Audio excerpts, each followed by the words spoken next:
Bonjour tout le monde, ici Thomas, bienvenue à ce nouvel épisode de Créer son jeu vidéo avec Scratch. On continue notre Open World RPG. Donc la dernière fois, on avait vu les expériences et le niveau, l'augmentation de niveau.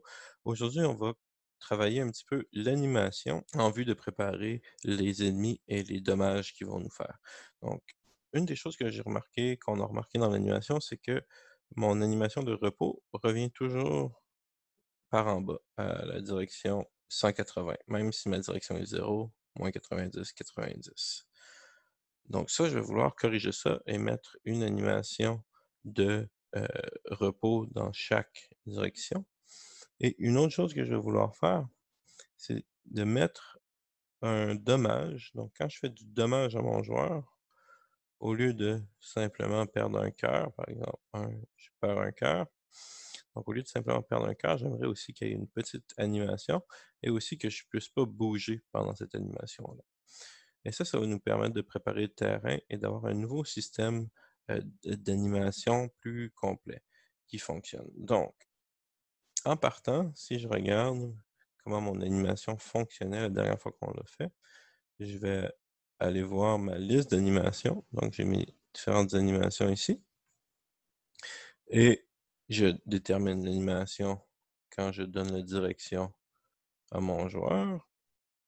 Et j'exécute l'animation ici en changeant de frame, en prenant la variable animation que j'ai déterminée dans ma direction et je la regroupe au frame où on est rendu. Donc, je prends une de ces animations-là et je fais tourner le frame. Donc, ce que je vais faire, c'est que je vais créer repos. Sauf qu'au lieu de créer juste repos, je vais spécifier que c'est repos à 180 degrés. Donc, je vais faire ça pour chacun. Donc, 180, 180 et 180. Donc, de cette façon-là, je vais pouvoir spécifier à mon code d'aller chercher un repos spécifique. Et là où je vais le faire, c'est ici. Au lieu de mettre animation à simplement l'animation un repos, je vais aller et je vais regrouper ça avec la barre et la direction que j'ai présentement. Donc, dépendamment de ma direction, je vais y aller. Donc, si on voit que là, ça marche pour 180, si je vais ici, ça ne marche plus parce que les animations n'existent pas. On va juste avoir à les faire. Je pourrais aussi faire la même chose et seulement garder un marche, comme ça ici, et d'ajuster les marches ici pour 0, la marche du bas pour 180, la marche de gauche pour moins 90 et la marche de droite pour marche 90. Et ça me fait un nouveau système d'animation. Et là, ici, tout ce que j'ai à faire, c'est d'utiliser la même structure à la place de ça. Dire animation 2, qui va être ma marque, ici, ici et ici.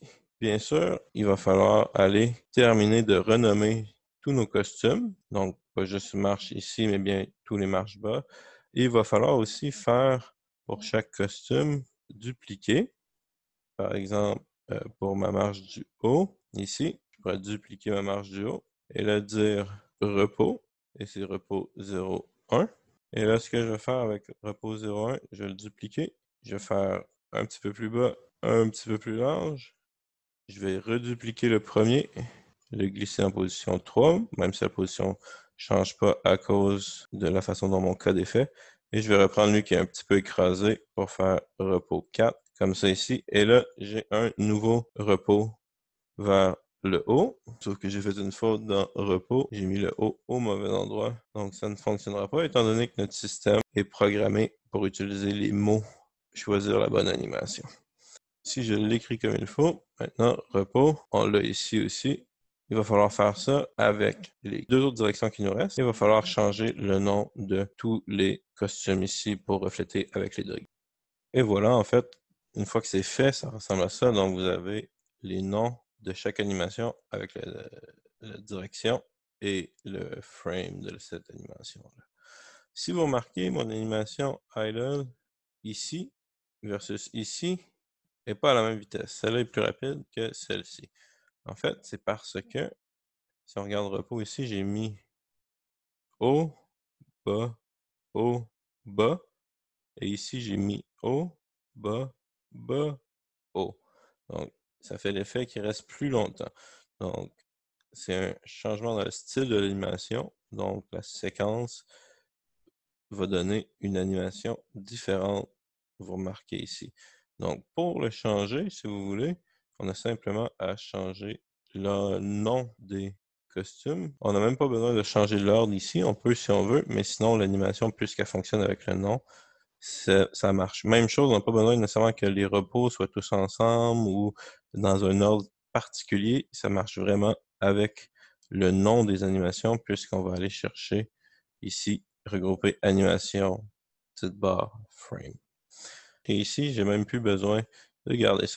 Pour rajouter une animation de dégâts, encore une fois, il va falloir avoir les frames d'animation. On marche sur 4, donc par exemple, je pourrais prendre repos 1, le dupliquer et le changer pour dommage et frame 1. Et là, je pourrais simplement, par exemple, dessiner des petites barres rouges comme ça. 1, 2, je vais les faire plus grosses. Je vais dupliquer celle-là et dupliquer celle-là pour faire une animation. Donc là, j'ai mes dommages à 180 degrés. Et là, je vais pouvoir faire les dommages pour toutes les autres directions aussi de la même façon. Donc, vous pouvez simplement reprendre un costume et le faire. Et voilà, une fois que vous avez vos 4 directions faites avec du dommage et qu'elles sont bien nommées avec l'underscore, la direction et le frame, ça va être facile de les intégrer dans mes animations. Je vais l'ajouter à ma liste. Je vais dire, il y a une animation qui s'appelle dommage. Il y en a une pour chaque direction. Et là, ce que je vais faire, c'est que pour mes dommages, je vais vouloir que quand j'ai un dommage, je fais l'animation et que je recule un petit peu et que j'arrête de prendre ma direction. Donc, j'arrête de pouvoir bouger mon personnage. Donc, ce que je vais faire pour ça, je vais créer une variable uniquement pour le sprite que je vais appeler dommage en cours pour m'indiquer qu'il y a des dommages en train de se passer. Je vais la mettre à 0 au début, mettre à 0 dommage en cours pour dire qu'il n'y a pas de dommages. Et je vais la mettre à 1 quand j'ai des dommages. Et je vais dire, prends le input, fais la direction et le déplacement seulement si ma variable dommage en cours est égale à 0. Donc, si je ne suis pas en train d'avoir des dommages, on va aller et on fait mes inputs, mon déplacement. Sinon, on va skipper complètement cette partie-là et on va tout de suite à l'animation. Pour maintenant utiliser la bonne animation et faire ce que je veux, une fois que je fais des dommages ici, je vais envoyer un message, un nouveau message que je vais appeler dommage joueur. Et quand je vais recevoir ce message-là, la raison pourquoi je le fais en message, c'est que ça peut être déclenché en parallèle. Je fais du dommage et dès que je fais du dommage, je vais pouvoir qu'il se passe d'autres choses ici, en parallèle de peu importe ce que je fais. Et là, je vais simplement dire dommage à 1 parce que je suis en train de prendre des dommages. On va mettre animation, mon animation dommage. Puis là, ça, c'est mon élément 3 de ma liste animation. Et pas juste dommage, mais dommage avec la direction de mon joueur pour qu'il aille dans la bonne direction. Maintenant que j'ai la bonne animation et puis que j'ai indiqué qu'il y avait des dommages qui étaient en cours, ce que je vais vouloir faire, c'est déplacer mon joueur. Et pour le déplacer, j'ai déjà un bloc ici, une fonction qui le déplace. Donc, au lieu de tout réécrire, on pourrait revérifier parce que ça a la fonctionnalité de vérifier pour les collisions puis de l'empêcher de le faire si jamais on est en collision. Donc, en fait, ce que je pourrais faire ici, c'est que je vérifie si mes inputs ne sont pas 0, donc si je suis en train de bouger et ça bouge. Et là, ce que je pourrais faire, c'est vérifier aussi si c'est ça ou si je ne suis pas en train de prendre du dommage. Donc, ou si je ne suis pas en train d'avoir des dommages en cours. Donc, c'est un ou l'autre. soit mes inputs ne sont pas 0 puis je suis en train de me déplacer, ou je suis en train de faire du dommage. Et puis là, ce que je voudrais faire, c'est pouvoir décider si je veux avancer par en avant de ma vitesse, ou avancer par en arrière. Donc, ce que je vais faire, c'est que je vais modifier ici. Je vais créer un paramètre que je vais appeler vitesse. Ici, je vais remplacer ma vitesse ici par la vitesse que je passe. Et puis, ici, déplacement, c'est ici qu'on veut une vitesse positive. Donc ça, je veux avancer de ma vitesse. C'est ce qu'on avait tout à l'heure. Donc, on s'assure que ça fonctionne encore. Donc, mon déplacement fonctionne encore. J'ai rien brisé ici. Et puis, ici, ce que je vais vouloir faire, je vais vouloir m'assurer que j'utilise le déplacement aussi. Mais si je fais un déplacement de moins 5, par exemple, mais là, ce que je veux, c'est pas juste descendre une fois. Je veux aussi le faire à plusieurs reprises, donc avoir une illusion que je retourne peut-être 10 fois moins 3. Ça fait un petit retour qui est intéressant. Et là, dans le fond, une fois que j'ai fait le petit mouvement, ce que je vais faire, c'est que je vais simplement dire que je ne suis plus en train de prendre des dommages. Donc, avec ça, je devrais être capable de, quand je prends des dommages, de passer à l'animation dommage correspondant à ma direction, de me reculer en utilisant le bloc de déplacement qu'on a modifié et après ça, d'être capable de rebouger. Donc ça fonctionne bien. Et si je veux faire des dommages, par exemple, 0 dommage, ça fonctionne, je recule quand j'ai mes dommages.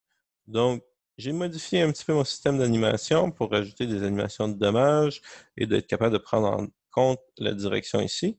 Et j'ai réutilisé une version modifiée de mon bloc de déplacement pour être capable de faire les déplacements dans mes dommages. Merci beaucoup. N'hésitez pas, si vous avez aimé, à liker la vidéo, à vous abonner à la chaîne ou à participer à nos activités en direct. Le lien est dans la description. Au revoir.